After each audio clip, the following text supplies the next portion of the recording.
Hey everybody, it's Mad Mattster here. I'm just doing a video today. I'm going to start doing more videos and just kind of thrusting myself out there more ways than one. I'm just kidding.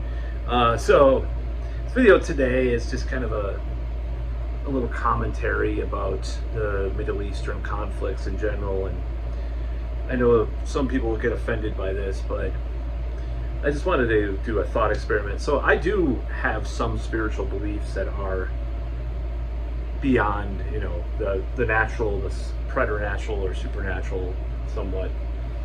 And I do believe that there's some history in these ancient texts that people write, but for the most part, not for the most part, but in a certain way, for the most part, people are fighting over essentially Bronze or early Iron Age fairy tales in a lot of cases where there's no, for example, King David, it's an exaggeration. That King David, you do the archaeological research, and he wasn't this big king or anything, he was a hill chieftain.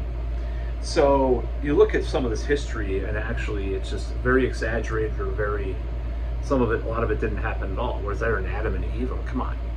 Let's just be real here. A lot of it's allegorical or literally fairy tales. So floods, every civilization has a flood myth, and so on and so forth. So eventually, like I would like to break this down, I like to sort of oversimplify it at times. And it's basically two ancient tribes, people that identify these ancient tribes, fighting over land. And I don't think it's necessarily even driven by that. It's just that's the excuse. A lot of it's just power, money, geopolitical advantage, or whatever you want to call it.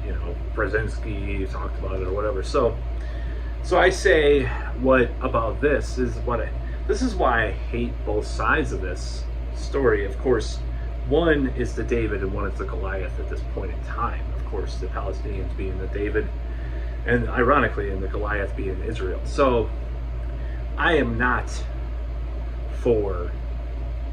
I don't give a shit about the right to exist of any nation. I don't think nations should exist in a way. I'm kind of an anarchist. James Corbett put that nicely as far as these arbitrary things that people talk about.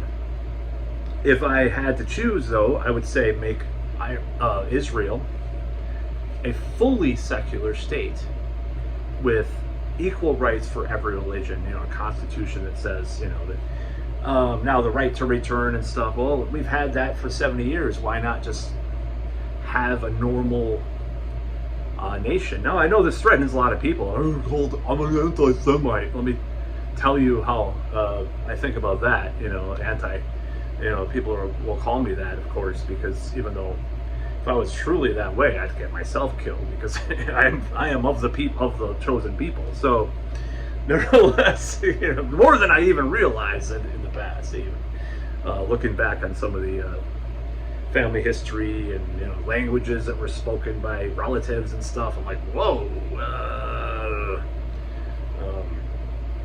where's my money? So I just kidding. So nevertheless, this whole idea that we have to be basing our lives around this frankly BS, as far as from thousands of years ago, is really stupid in a lot of ways. So I'd say let's stop, cool it. It's just dumb, and I'm sick of it. So I don't care about the right of an the right to have an ethnostate in a certain part of the world, just because someone was, people were killed and disadvantaged, which include people that are related to me, because I am of those people. I don't want an ethnostate for my bloodline, so to speak. That's what I'm saying. So that's about all. Peace out.